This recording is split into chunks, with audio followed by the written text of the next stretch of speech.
Alors, je suis en ce moment sur le site du prochain Festival du Cirque, le site qui est pour le moment vide, mais qui dans 2 semaines sera rempli de gens et de chapiteaux et d'artistes. Je suis aussi en ce moment en présence des 2 fondateurs, Monsieur Yannick Gosselin. Yannick Gosselin, c'est vrai, j'avais oublié, et son compagnon? Jean-Sébastien Roberge. Jean-Sébastien Roberge. C'est la 6e édition, si je ne me trompe pas. Est-ce que vous avez surmonté, selon vous, la plupart des défis ou à chaque année, vous avez des nouveaux défis encore plus pénibles que l'année d'avant qui s'offrent à vous? Non, en fait, à chaque année, on a des nouveaux défis. Je pense que nous, les défis qu'on veut, c'est vraiment d'amener des troupes de niveau international. Donc, au niveau du cirque, l'année passée, on a emmené les acrobates de Pékin ici à Vaudreuil, 6 représentations, 3000 billets qu'on a réussi à vendre. Donc, cette année, on emmène le spectacle Trace des 7 doigts de la main, donc un autre spectacle de niveau international qui ont fait une tournée de 2 ans en Europe.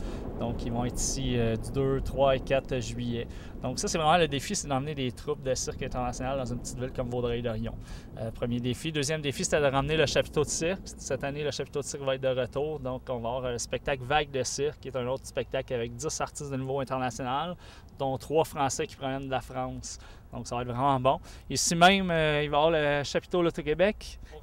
Oui, exactement. Donc, 3000 places. On va recevoir naturellement la fierté de cette année, c'est le spectacle de clôture avec les Cowboys fringants. On va aussi avoir en ouverture les 3 accords. On va avoir le 9 juillet The Lost Finger. On va avoir le 10 juillet René Martel. Donc ça, on est vraiment très fiers. Puis bon, il va y avoir un méga parc de manèges, 22 manèges, plein de spectacles de cirque gratuits, des journées thématiques, la Féerie des hauteurs avec une quinzaine d'échassiers, Arthur l'aventurier, les petites tounes. Donc on triple. Ça fait 6 ans qu'on est ensemble, on organise ça, puis c'est de plus en plus gros. Puis écoute, on attend 30 000 personnes, donc c'est un gros party. J'espère que tout le monde va venir. C'est vraiment ça qu'on veut. Ben, merci beaucoup. Ça fait beaucoup de choses quand même pour un festival. Il y a énormément de choses. Il dure de quelle date à quelle date exactement? C'est du 2 au 11 juillet. 2 au 11 juillet. Donc en 9 jours, vous espérez voir 30 000 personnes, c'est bien ça? Oui, exactement. Peut-être plus, mais 30 000 personnes, c'est un bon chiffre. C'est un bon chiffre. Puis sur le site Internet, il y a vraiment tout. Là, les spectacles de musique, de cirque, pour enfants aussi. Donc, puis l'entrée sur le site est gratuite.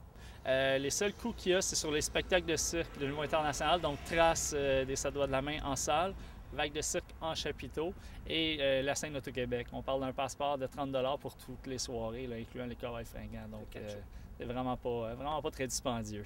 Bien, sachant qu'à la base, un seul de ces shows peut valoir le prix du passeport, c'est comme un excellent passeport. Je compte moi-même me le procurer. Donc, je vous conseille aussi fortement, public en ce moment, de courir aller le chercher parce que je me souviens bien, si j'ai été voir sur le site, est-ce que c'est possible qu'il y ait une quantité limitée Oui, c'est ça. Il y a une quantité limitée, donc 2500 passeports disponibles. Ah ben c'est parfait. Donc, je vais en ce moment laisser le micro à M.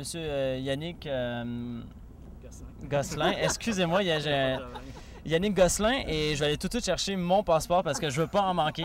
Donc, je vous laisse le micro à vous et à votre assistant pour nous en dire plus et on vous revient après cette pause. Et voilà.